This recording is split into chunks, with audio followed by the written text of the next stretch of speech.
Good evening. I'm Jacqueline Lawrence, a diversity strategist, poet, and one of the co-hosts of CHUO's 89.1 Saturday morning program, Black on Black. It is my pleasure to be your moderator for this evening's conversation on the myths and realities of children's rights. This is the third webinar in Mama Wateli's Strong Woman, Strong Man series. Before we begin our conversation, a few housekeeping items.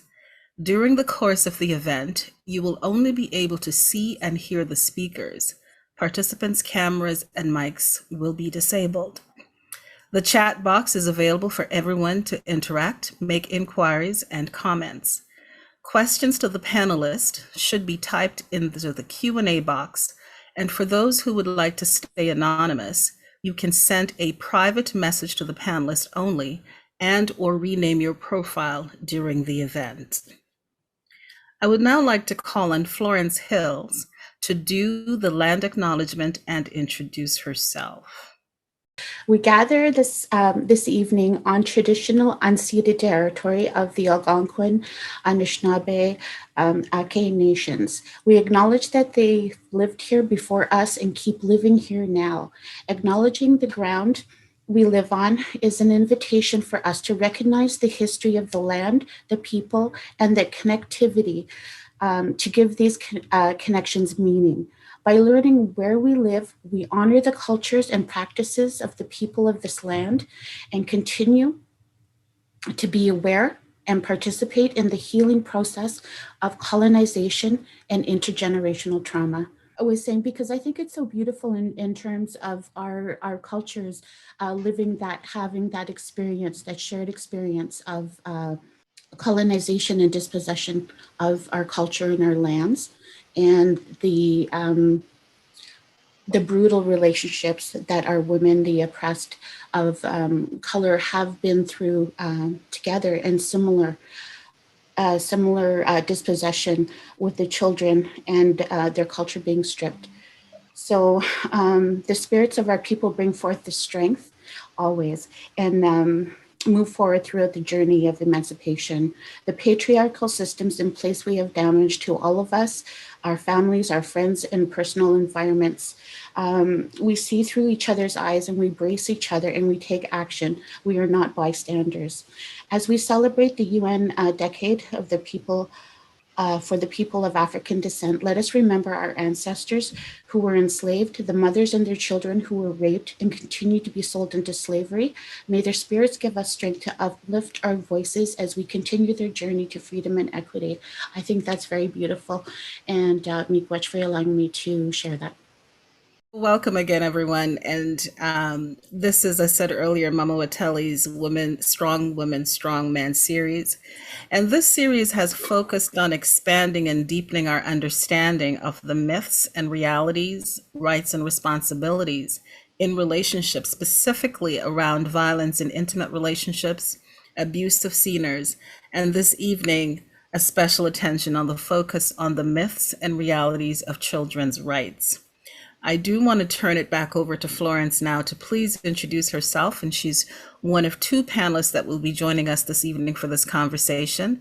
So Florence, the floor is yours, and then I will introduce Allison Lendor. Wonderful.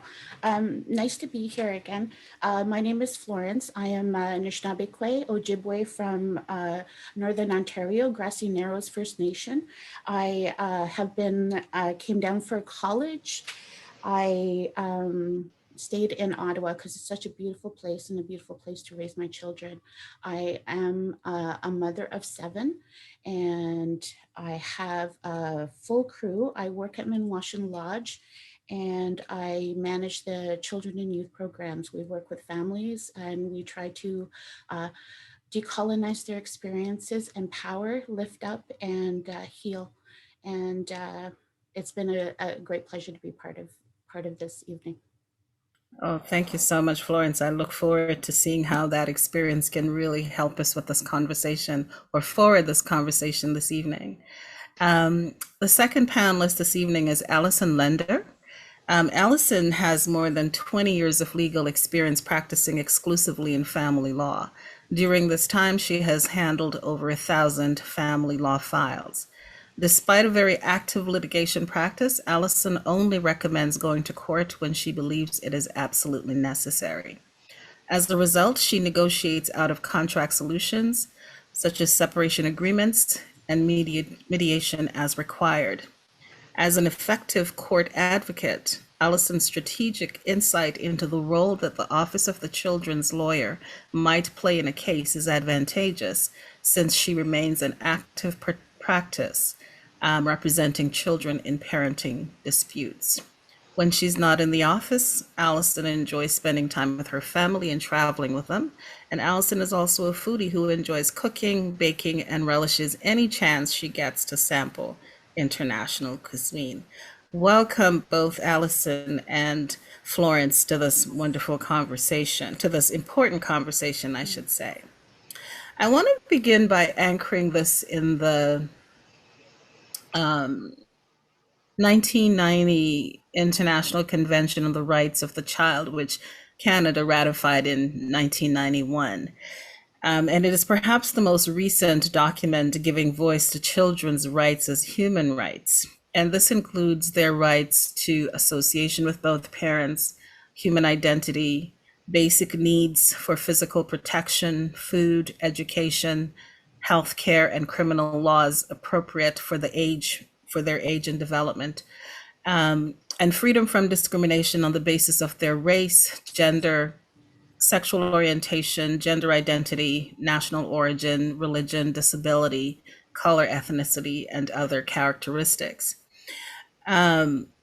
Allison, I want to begin the conversation with you in terms of how do these principles and articles inform your work as a lawyer, and specifically as one who represents children in parental disputes? Well, I think, of course, everything I do in terms of my representation with the children, would be informed by these rights. I mean, I have the privilege of working with the Children's Lawyer's Office, and we do recognize the rights of the children. We do look at not just representing them. So I represent children in the custody and access disputes and child protection court as well, which is, quite different. We look for different things. Our representation will change a little bit in terms of, how we approach the court. But in terms of approaching the children, we certainly, advocate on their behalf and try to respect all of their rights as you just enumerated them. Sorry, did you want me to get into more specific? Yeah, just in terms of what shows up for you, in terms of how does this all inform your work particularly, and what are some of the things that you may bump up against in terms of people's understandings of what these rights are in either of those type of disputes? Article 30 of the convention and the rights speaks to children from minority or indigenous groups, and particularly having the right to learn and use the language, customs, and religion of their family, whether or not these are shared by the majority of the people in the country where they live. And one of the myths that sometimes is out there is that we live, because of the existence of these statutes or structures, that all children in Canada are protected. Can you share a little bit about the experiences of the youth that you work with within Indigenous communities, and how these structures and statutes may not be applied in the same way or having a different impact in their application? Absolutely. So the children that we work with at Minwashin Lodge are definitely most marginalized. Their families come in, and they are in crisis and experiencing trauma. We take them through the process, and it helps with that, Allison, with the CLO office, to be able to, support our families through that process.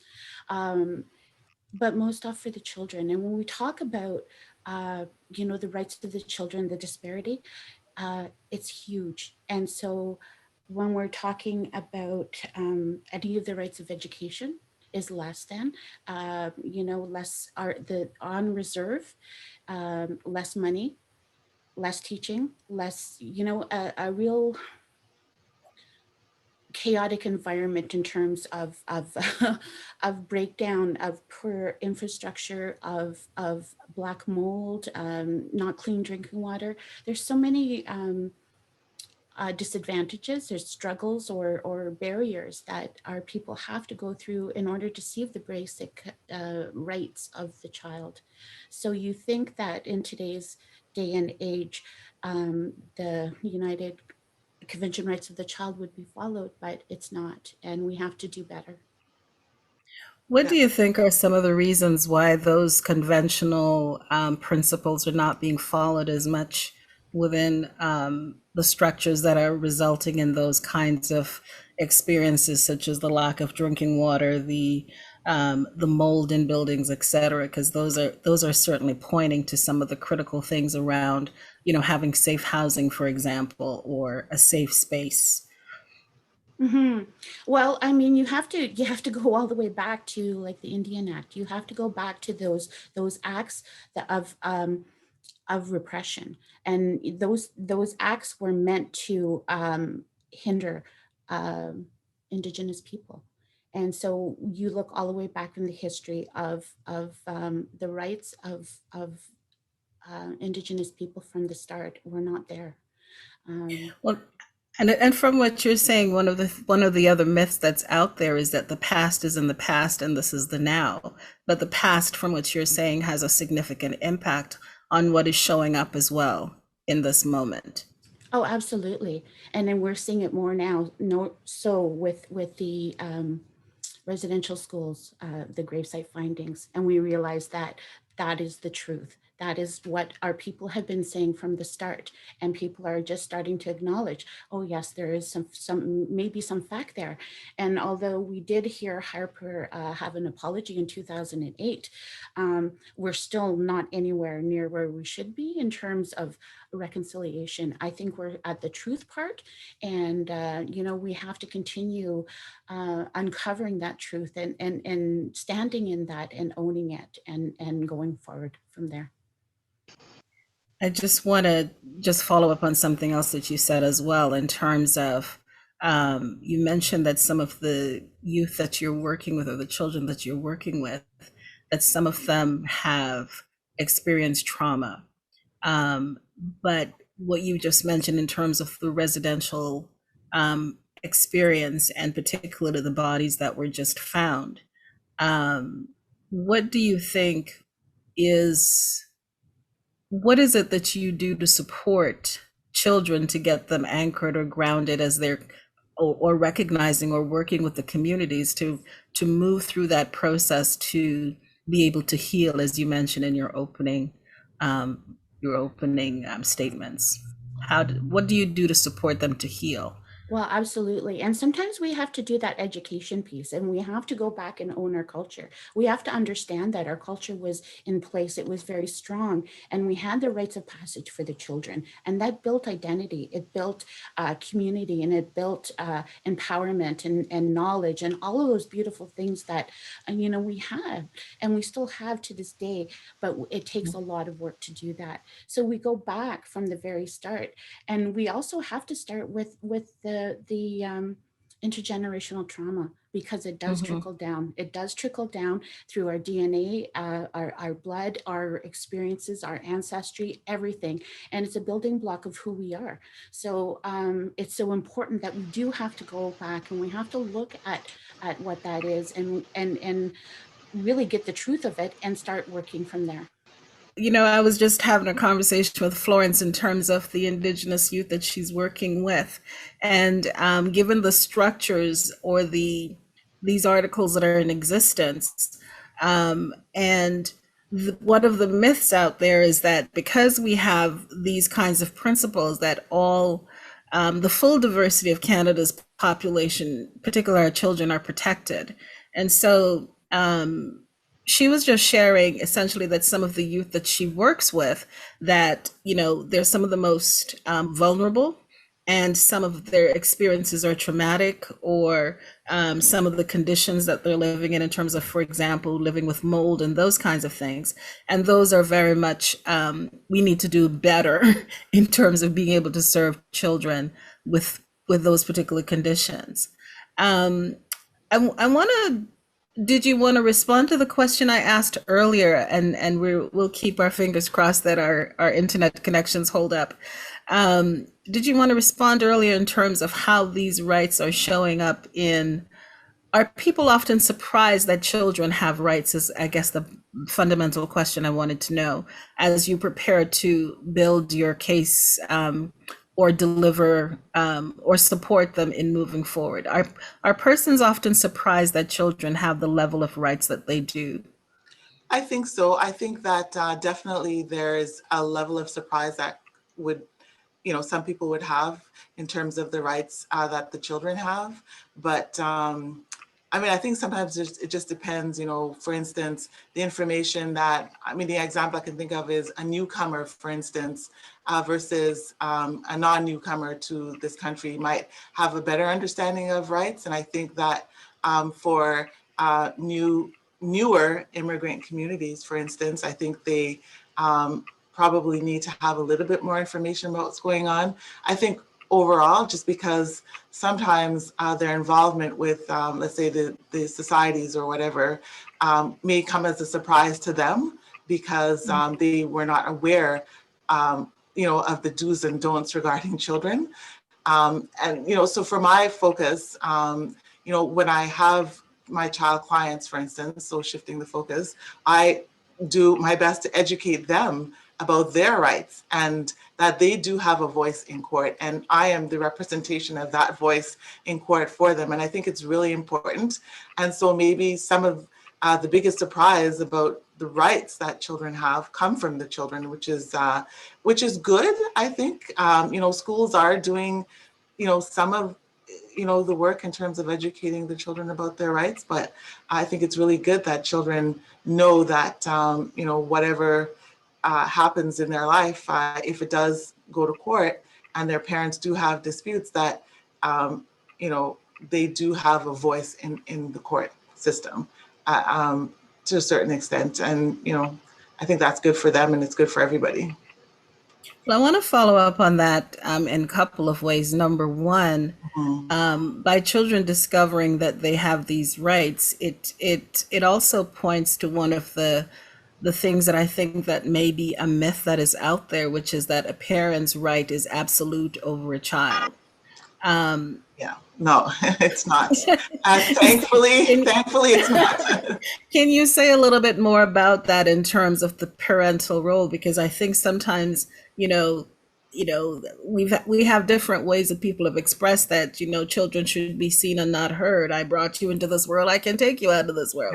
Yeah. Those kinds. So can you speak about what is the boundary or what is the line in terms of the responsibility versus the rights of parents, and when do you cross that line in terms of violating the rights of your own child?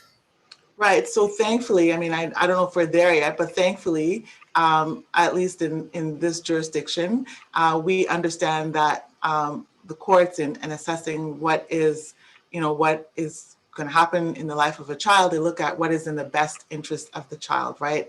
And that is sort of spelled out in different ways. But certainly the best interest of the child is the priority in terms of when a court is looking at deciding, for instance, which parent the child will live with primarily, whether and how that relationship is going to pan out in terms of their parenting time, right? So we have, again, I don't want to jump ahead because I know that you wanted to talk about the changes to the legislation. Yeah, we'll talk about that after. But okay, yeah. So anyway, so I think that the best interest of the child is a good starting point.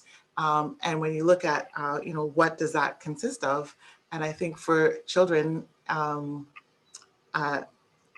it's it's really good for them to understand that, and also for parents to understand that, right? So we know that in assessing what's best for the child, parents still have to orient their mind to, their physical, emotional, and psychological safety and security is a factor overall in their well-being. And, those are words, but every single one of those words has behind them a lot of meaning and can be very specific things, right? So, they have a right to know that they can love both parents, for instance, right? And not feel that, they have to choose or decide, right?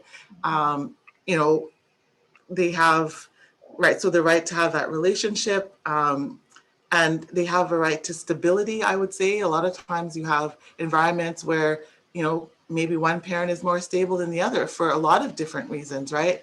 And again, it's not really to always, blame anybody else, but, it does happen that sometimes one parent can provide a more stable environment for the child than another parent. And that's just something that, thankfully, again, the court would look at. Some parents may be able to have a plan to care for that child, and others will not. Some people may be able to have a more secure physical environment for the children, right?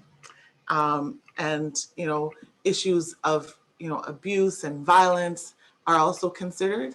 And so my job is to always talk to the children as children, right? Because children see the world very differently than adults. So we're not talking to little adults, we're talking to children, and inform them of that, security, safety, different factors that are considered and should be considered, by the parents and the court system. Right. But I do want to go a little bit because I'm not sure if many people know that there were changes to the Divorce Act, for example, that came into effect in March of this year, I believe. And it really, in keeping with that theme around the best interest of the child, it also provided greater opportunities for family resolution or dispute resolution measures to get to some of those things you just spoke about in terms of developing the plan, in terms of ensuring that the children have a voice, and ensuring that they're not feeling as though they have to make that choice or the decision for their parents.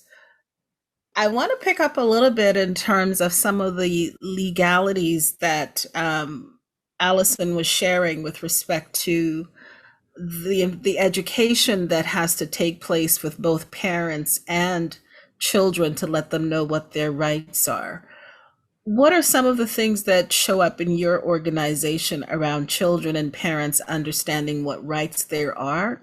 And also, in terms of also getting present that the rights of parents are not absolute necessarily. So what's showing up in your work?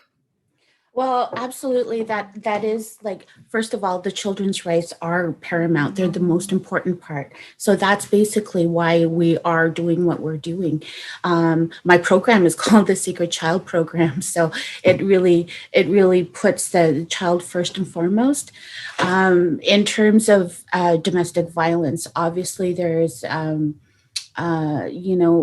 keeping the women safe and the family safe. We do have a 25-bed shelter. And the journey is difficult in terms of having the parents understand that their children's rights come first because they're in a state of crisis. And so when you're in a state of crisis, you're basically thinking of the now and a little bit in, tomorrow, what is there a roof over my head? What are my children going to eat? So it comes from a very different perspective. And when we can balance that and put in that safety net for our families, it's so much better for the child and for the family. And then, of course, we have our counselors and our workers that will support the child in terms of culture and in terms of understanding that it's not their fault. I read that.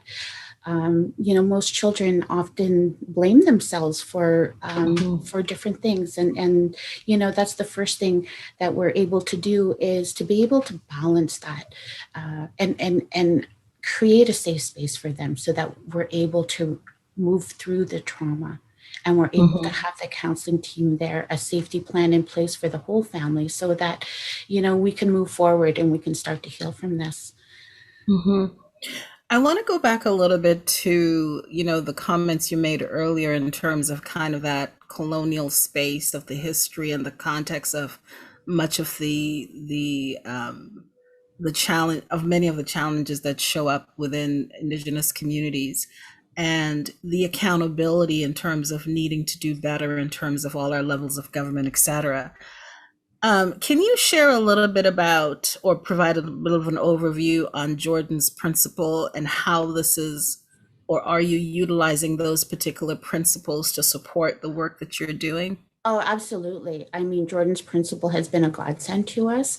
Um, Jordan's principle is basically what happened to Jordan River Anderson. Was a small boy who had many disabilities and came from a northern reserve in Manitoba, and was transported to Winnipeg, where he couldn't get any care because the provincial and the federal government were fighting as to who was going to pay for such service. And so, unfortunately, he did pass on, and it's such a tragedy because the children's right, where are they? You know, and if it comes down to the Indiac, who is responsible financially for our children?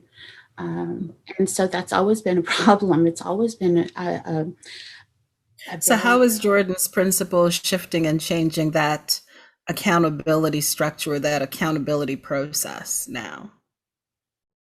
different environments for them to help pay for education, to help pay for tutors, to help, you know, the family prosper and overcome those barriers that they're facing. So that's helped a great deal acknowledge that there are systemic poverty barriers that our families do have to go through. It's been an amazing recourse just to acknowledge that Indigenous children have those rights and now have the help to do that. So hopefully it'll stay. And in my understanding, it doesn't just apply for children on reserve. It's also applying for urban Indigenous children as well. So it's not limited in terms of which children can get served, whether you're on reserve or off reserve. That's right. Some of the changes that have been made, what have you seen in that in terms of the dispute resolution process, to just, you know, build on some of the things you mentioned earlier in terms of children not feeling as though they're going to make the decision or they have to choose where they're going to live. But again, anchoring this a little bit deeper in terms of the keeping in mind the best interest of the child. So can you share a little bit about how the new Divorce Act is either strengthening the voice of children or centering the voice of children and honoring their human rights in this capacity? Yes, so I think, well, the thing to know really is that the key changes are in the language. And so there's, for instance, no such thing as sole or joint custody or access anymore. So that is, I think, a very welcome shift. But now we have decision-making responsibility. You know, that can be sole or joint or divided. And so that is hopefully, I mean, I think it's a bit early, like we do see some cases coming along, you know, that is, I would say, a little bit encouraging because, you know, people are not able to be, I would say, as positional as maybe before. I want sole custody, I want joint custody, you're only going to have access. I think the court is looking at it from a broader perspective, and you know, also factoring things like you know, the presence of family violence. I think that is something that is much more open and I guess I would say a bit more defined in the legislation. and we have, parenting time rather than access, contact. I mean, sort of a greater recognition, I would say, of, grandparents and extended family in the new legislation. So I think also I would say the other thing is that, a really good push more than before for parties to try and resolve things outside of the court process, which is, of course, very positional,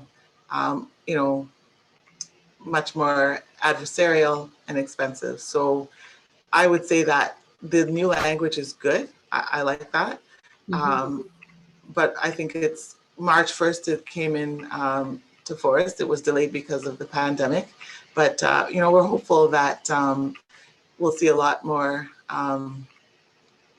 openness and a lot more cooperation between parents and not have the children so much in the middle and so much involved in the conflict. And I think I do see a recognition more and more of the courts who want the children not to be in the center of this huge conflict between the parents, right? And so I think that's encouraging. Yeah, very much so. I want to go back again to something you mentioned earlier about the education process, particularly for newcomers in the space.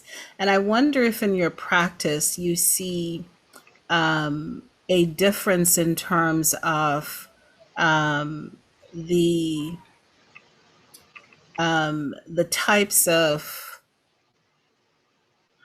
let me phrase it this way. One of the things that in the research that we did for this work, we recognized that there's still some interpretation in terms of around interpretation challenges around the rights of children, and specifically when it gets to questions around abuse, for example, and how do you draw those lines? And I'm wondering, in your practice, what do you see or what do you get to understand more deeply in terms of what levels of abuse looks like?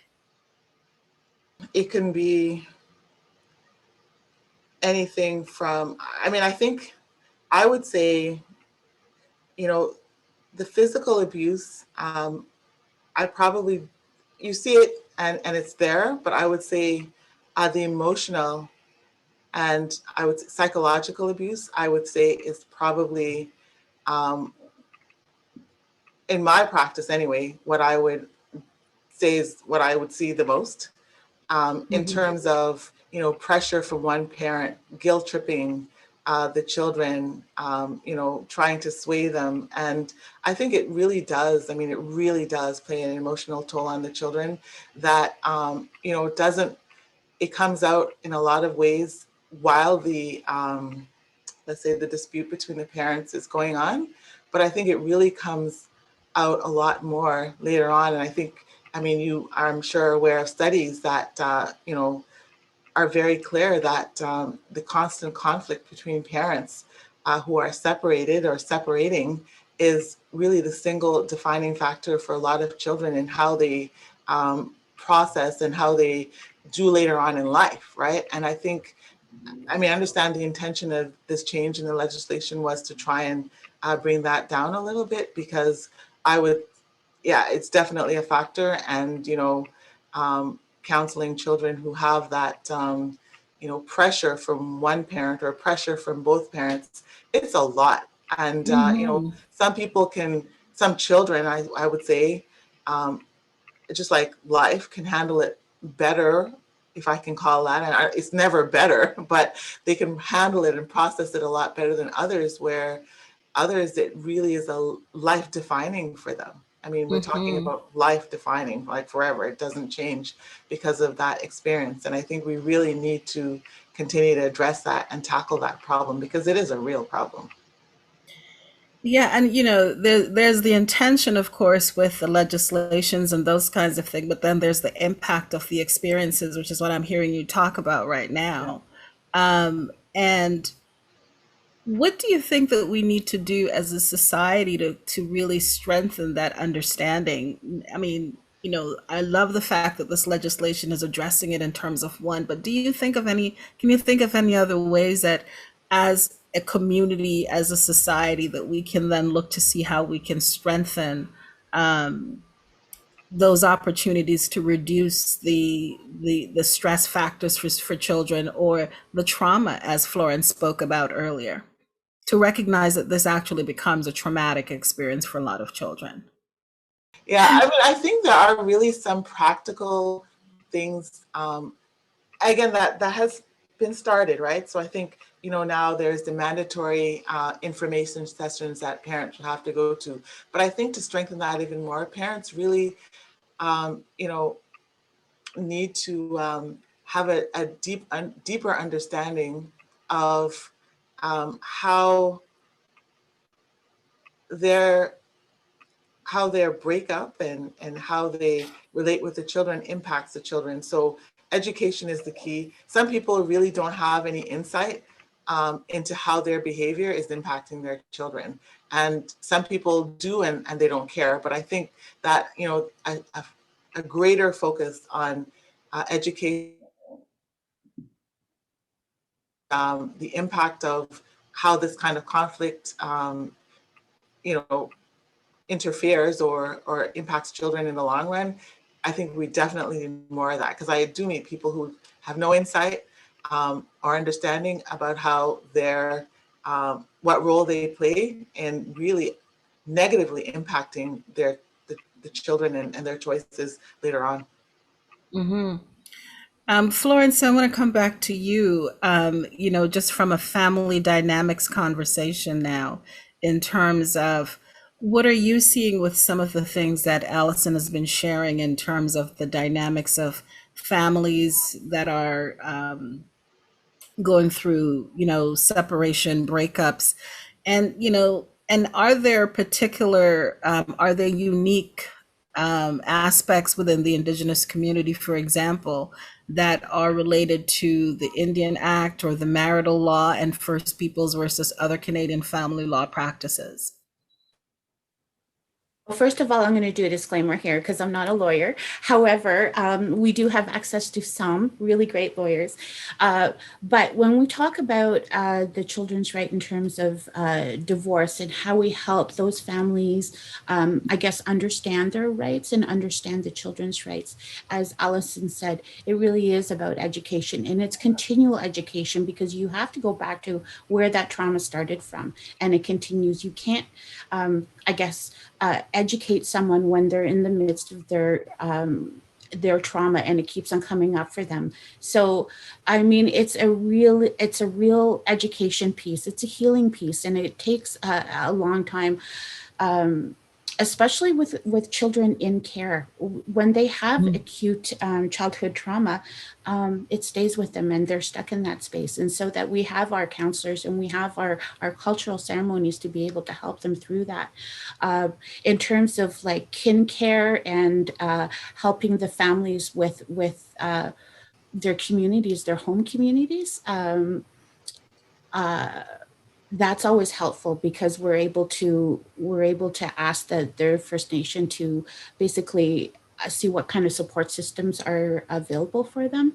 When we're in this process, it's always a circle process. So we're always inviting people in from the greater community to come in and sit in a space that and help us create a more viable plan for this family. Like Allison said, some people don't always understand or want to understand, and that's always a challenge. But we have to continue to educate. We have to continue to help that family over all of those hurdles, because really it's decolonizing the mind. It's being able to change our thought process to allow ourselves to heal and want more. And that's the part, is if you always believe that you have to be taken care of, or if you are not worthy of any of these laws, legislations, and that's what's happened to First Nation, Indigenous, and Métis people, Inuit. It's been such a trail of travesties that has happened, that people wholeheartedly believe that that they don't have the right to move forward, or they don't have the vision or the spirit to be able to make those decisions or have those healthy way of life. So we have to break through all of those barriers in order to get to that one spot of healing. And it's just baby steps, but it's beautiful when it does happen, because you see the happy child, you see them engaging in culture, you see them using their language, you see the community and their home community, taking part and pride in that growth. So it's a wonderful thing once you can get through it and just keep on going. Yeah. And I love what you're saying, because there's that sense of celebrating, getting to that space of celebrating who you are, or celebrating identities, which was, as you say, denied in so many different ways. So One of the things that, I just, sorry, did you want to say something? can I just add one quick thing here? So I know Sure. in terms of the education, the only thing that I would add to that is, when I talk about education, we talked about it for the individuals involved in the process. We talked about it for the children.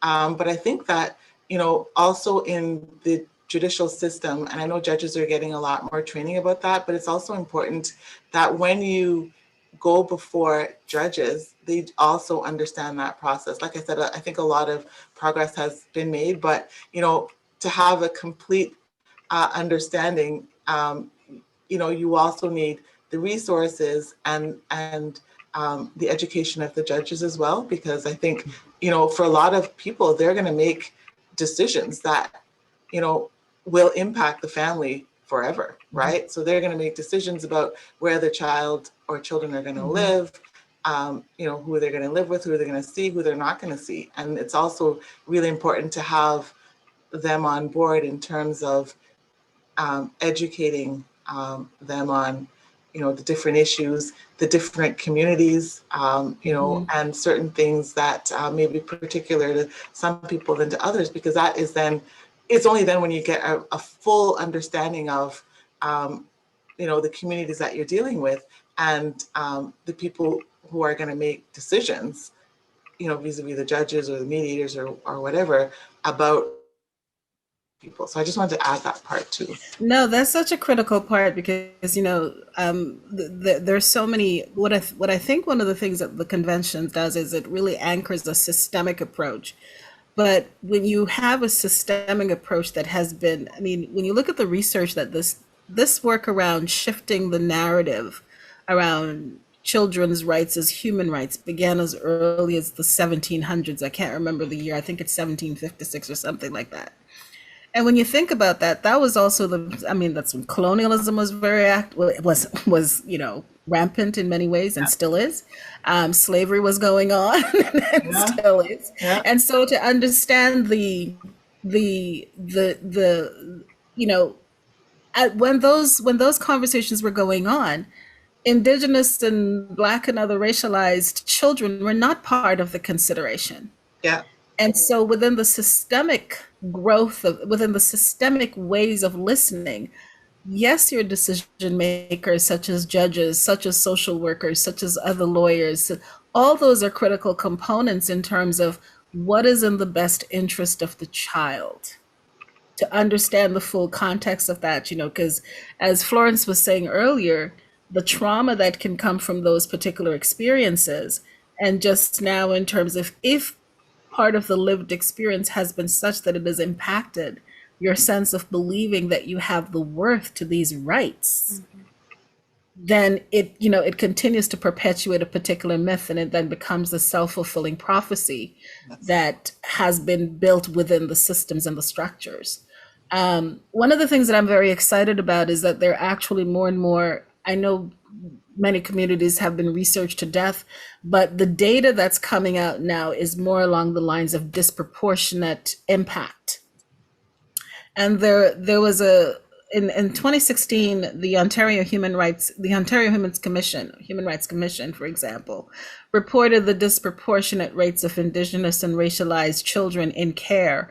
It's something that Florence spoke about a little while ago, and I think the disproportionate rates were Indigenous youth were 2.6% and racialized children were 2.2% above their population rates. And so that's significant in terms of when you have systems and structures in terms of who's making those decisions at different levels that are impacting Indigenous, racialized, and other, Black and other racialized youth going into care.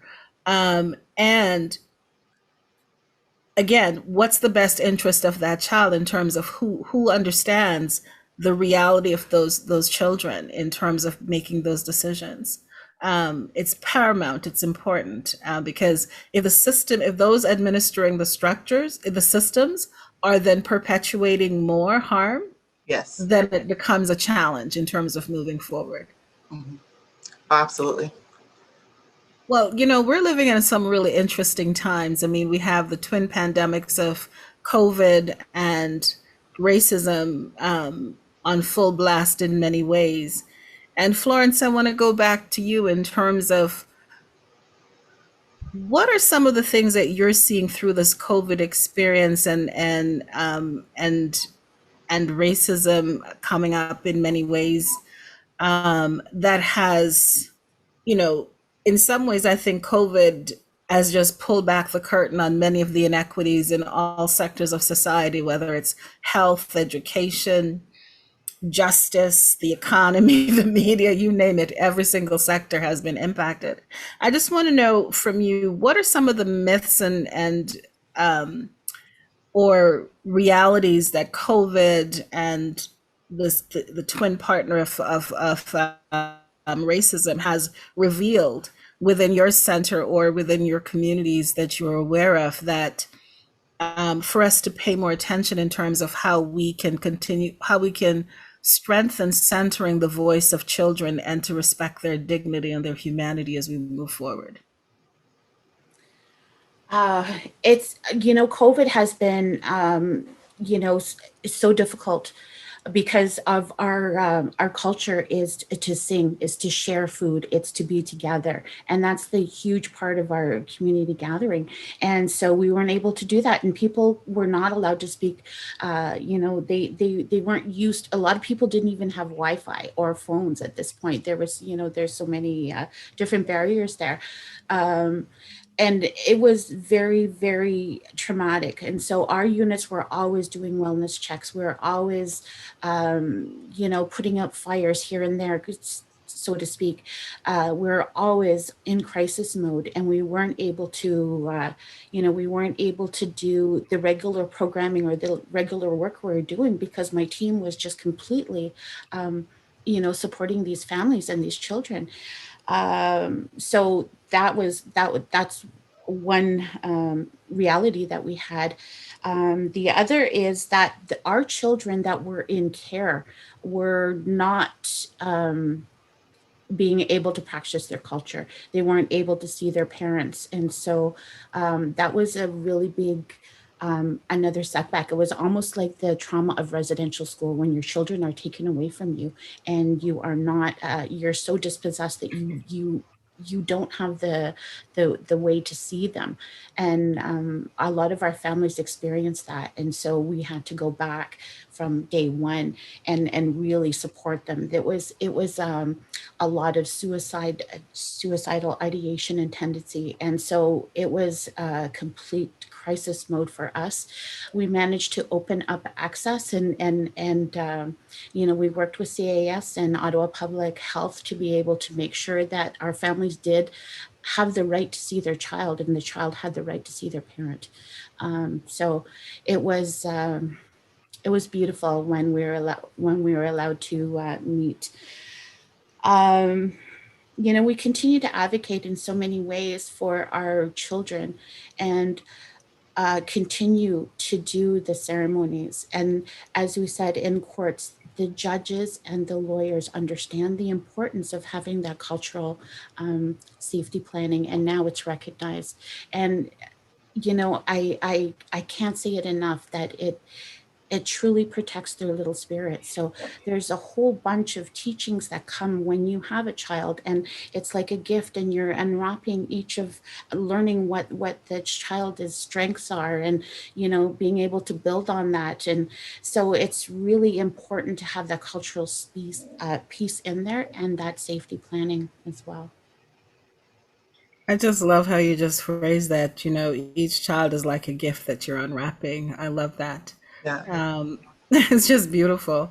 Um, I do want to remind our audience to please, if you have any questions for the panelists, please put them in the Q&A section, or if you have any comments as well, we'd be happy to share them and respond to whatever is showing up for you. So please take this time to do that.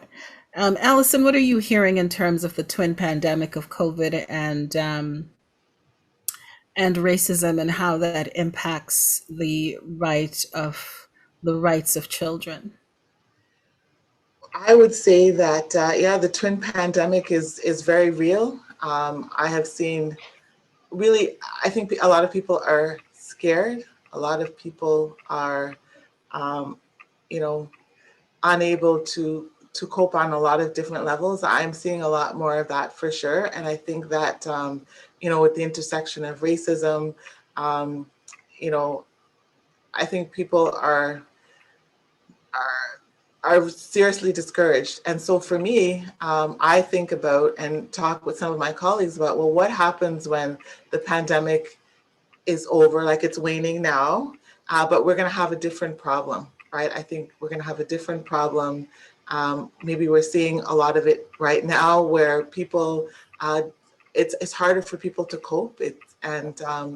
And so what resources may be available for them, I don't know. But for me, when I think about this problem, as I said, the twin pandemic, and as we get out of it, but we're going to have other and different problems.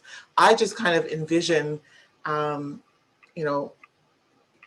people have to really come together. People, for instance, like, this organization, and work together, not just different groups. Because the thing that I'm noticing a lot is that there are, I would say, more resources available, right? So through this pandemic, there was a lot of government spending and giveaway of money, which is really good. And, a lot of new initiatives, I think, may come out of this. But I think there are a lot of people who still don't know what is available. And that's, I think, a bit sad. So I think everybody might be doing their thing, and it's good, but I think a lot of times people don't know what is available and what everybody else is doing. So I would love to see a coming together of communities, and sort of even how would I put this, a documentation. So one big resource book about what is available for depending on what situation you have.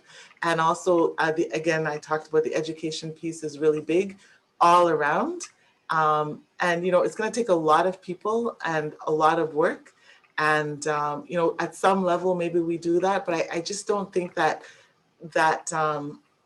cohesiveness is there as it should be to make everybody know, who needs it or not, that this is available for them, right? And I think that that's kind of another stage that I would like to see. Well, what I'm hearing you saying, it's almost this thing that one of the gifts of COVID, let's call it a gift. I know there's so many ways that COVID has wreaked havoc in many people's lives, but at the same time, there's a gift in the sense of, number one, creating that sense of community, which may not have existed in some ways, or may not be as strong as it was in the past, and or really starting to open the eyes around the full humanity of each person. And that includes the rights of children in this space. Florence spoke about the isolation that many families have been going through. And I wonder if part of the lesson from this shared experience, if you will, of COVID and racism, if that is not an invitation for us. If not now, when do we start listening for each other through the lens of each other's humanity? just wondering about that. Can you say the Certainly. last part again? I think you cut off for me. Just the very last sentence. Yeah, I'm just wondering about, if this is an invitation through us, through this shared experience, to start listening to each other from a space of humanity, and really recognizing that we are truly accountable for each other in this community, whether it's local, national, or global. Well, absolutely. And I mean, whether some people like it or not, we're all connected. I mean, it sounds cliches, but it's not. We are all connected, and we all would cross paths with each other, and whether we know it or not. And, the best way for everybody to cope with that is to try to, get along, work together. And even if it's not always possible for everybody to get together, at least we know again what is available, and you can, you know, uh, navigate and be directed to what is important to you and what's happening in your life at a particular time. Mhm. Thank you. Florence, did you want to add to that? You wanted to jump Yeah, in on the. absolutely. Mhm. I sit on the Indigenous Early Years Circle. And so it's all the Indigenous communities that work with 0 to 6, and then some. Um, and, we meet monthly, and we strategize, and we get together, and we offer what our, we partner, we share resources. And through the city of Ottawa, we're going to have a portal that, you can access all of our services and find out, what's out there and how best to help, Indigenous children. So that's something new that's going to be, I think, started by mid-August. So that it's important to be able to share our resources, and let what the Indigenous community is doing. And Oh, so, that's great. yeah, it's exciting. Well, Allison, your suggestion is coming to life already. See how brilliant you are. You forecasted this, and there, bam, there it is. Yeah, well, we need more of it, and I think that's a great, it's a great initiative, and I think that more of it is going to be better for everybody. Absolutely. And in terms of the community sense of having that broader community of understanding, of having that open heart and that open mind, and to be able to actually advocate and figure out how can we support this, how can we make those changes, is really important. So, I mean, for the First Nation Caring Society that worked with Jordan's Principle and Shannon's Dream and all of those different things, they have their website. If you want to go to there, it shows you 7 ways of helping really quickly. And part of the helping is to understanding each other's culture, and understanding and really opening up to seeing what's out there. And this morning I was looking online to the word chi, and so many different languages have that word chi, and it's African, Nigerian, and we use it in our language, means great. And so when you talk about your chi, you're talking about the life force, and it's something that we all share within our cultures. And I thought that was so beautiful, because that's the magic I tell the children. You have this beautiful magic. Let's find it. Let's do our magic show, And that's their chi, that's their life force, and we all share it as human beings. So hopefully we Well, it's all. coming back to the gift that you spoke about earlier, right? In terms of, imagine the possibilities of being able to connect, and to be able to bring to the table what knowledge your experience has gifted you. And so to be able to gift that, not only in terms of your community's experience, but your experience, as well as whatever talents that you have to express that. Would that not be an amazing way to leave as a legacy for children, for them to carry that on as a possibility, especially after coming through this very challenging time of COVID and heightened racism? I wonder if there's any closing comments that you have. A reminder, folks, if you have any questions, please put them in the Q&A, so that so a couple of questions have come in. Florence, one for you. Can you explain what rites of passage look like for the children that you work with?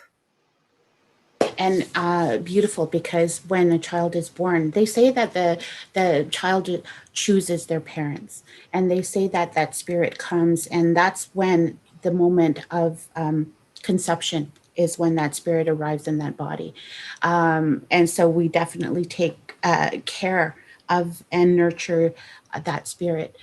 We do the birthing ceremony, of course, and that's acknowledging the, the arrival of that spirit into the human world. And we take care of that spirit, the baby, and name the baby, of course. However, we don't let the baby touch the earth yet. And we take great care. We have baby welcoming ceremonies, which brings all the communities together and really pays such great homage and pride to this child. It's starting the seeds of empowerment and a sense of community. We go on to the walking out ceremony, where the first time, when they're about 1.5, 2, where they're take their first steps on the earth. We don't let them walk on the earth until they're ready to walk, and then they're greeted by the elders. And so they have a walking out ceremony, and the community is there as well. Each start of these rites of passage is to honor their spirit and honor who they are. And so the elders will watch them. They will get their names based on their strengths. The puberty rites of the berry ceremonies and the fasting and really earning the rights and the teachings and the understanding that go behind all of those empower your sense of identity. You know where you are from, you know your community, you know that you're not alone, and that you have all these wonderful people around you. So imagine if we can have each child empowered by sense of love and community and identity. How having these racism and having these different things happen in your life, you're so much stronger and able to overcome, and have the knowledge and the wisdom and the courage of everything to move forward. So I mean, what I love about what you're sharing too is it's like there's a linear part of it and then there's a non-linear part of it. That connection, that spirit, that spiritual essence of it, in terms of once you're in touch with the true essence of who you are spiritually, there is that sense of the empowerment that you're talking about is even further strengthened, because to do that without a spiritual connection, I think, can be easily derailed. But the anchoring in the spirit, the anchoring of each of those particular steps, giving a further anchoring or further grounding, as we tend to say in the Caribbean, it's a grounding that is so strong that your identity is not only of this world, is what I'm hearing.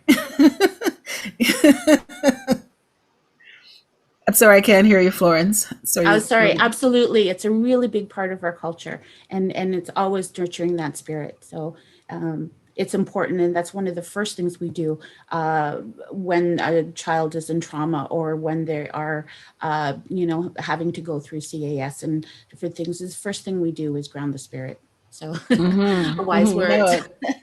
Well, and the thing about it too is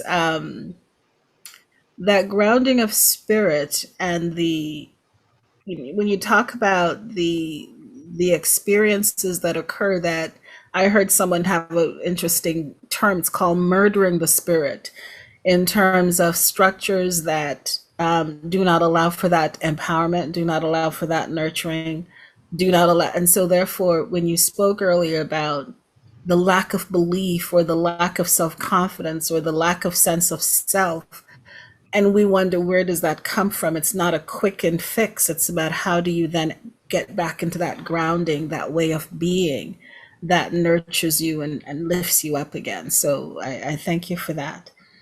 Allison, a question for you. What kind of mediation is used for the parties that you're engaged with?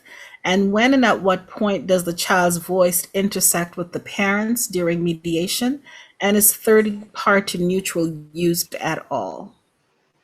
Well, the mediator is ideally the third party neutral person in that process. So I would say that in my experience, when parents embark on mediation, it's not common that the child's voice, is part of that process. Sometimes you can get a voice of the child report, and that's kind of a talking to the child, getting their views and preferences, but it's not really, I don't know, I don't think it's really part of the mediation process. I think most mediations are without that without that voice of the child, in that the parents make a decision. And I think even in my role as an OCL, if the parents make a decision. Oh, sorry, what's an OCL? Sorry. Sorry.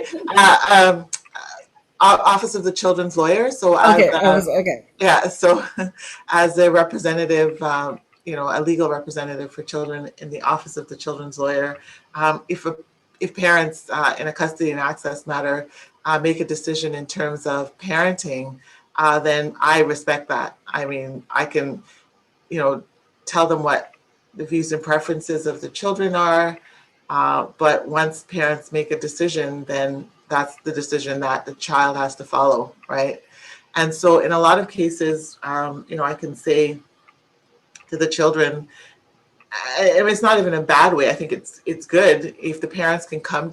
So you can say that your parents have decided that this is how you will spend time with each of them, right? And so usually in a case like that, if there is a consensus between the parents, in most of those cases, I think it works out well because they're on the same page. They're not fighting each other. They don't disagree on what the schedule is going to look like. And so often when the children hear that, they usually fall in line. They're fine with that. They don't have a problem with that. There are exceptions, but rarely. I think the big thing about, parents coming to decision about, let's say, the schedule, if the children understand that this is the decision, I think it's usually good for them and they go with it. I want to close by just asking you, one of the things I hear some people keep saying is, I can't wait for things to go back to normal. And normal has had some challenges, and normal has given, and we talked about this COVID process, has given us some really interesting things to look at, structurally, systemically, all of those things.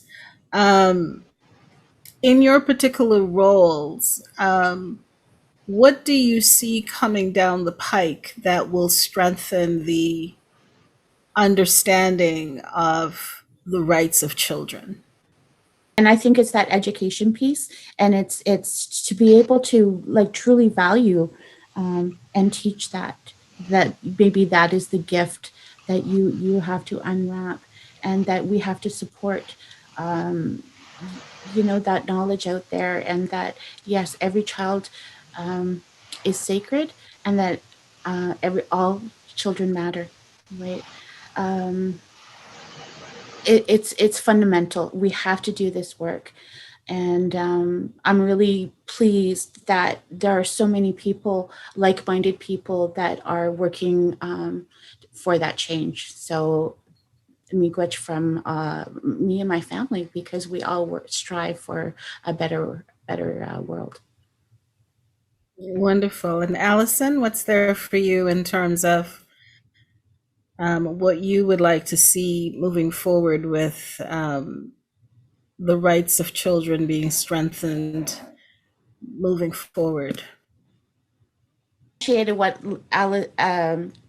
Allison said was community and being able to work together. I think that was so powerful. And working more together, absolutely.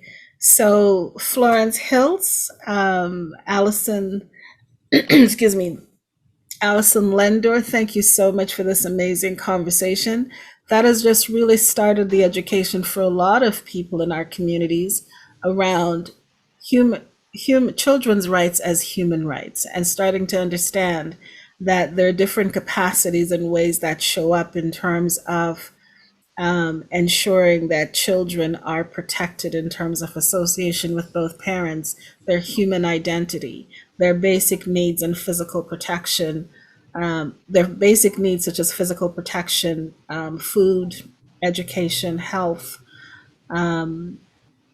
and their own development as children or growing or being grounded to grow to be a contribution is definitely part of their right, and as well freedom from discrimination based on race, gender, sexual orientation, gender identity, national origin, religion, disability, color and ethnicity, and other characteristics can be prevented.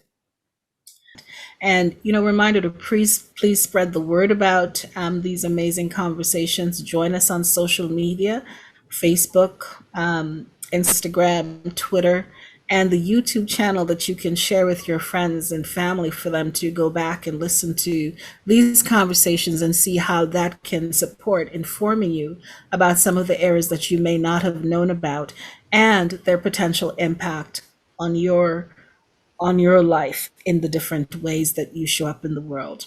You can contact Mama Watali at info@mama, MAAMAWATALI, so info@mamawatali.org, or mail P.O. Box 5312, Rideau Center, RO in Ottawa. And please take a few minutes to fill out our post-webinar survey.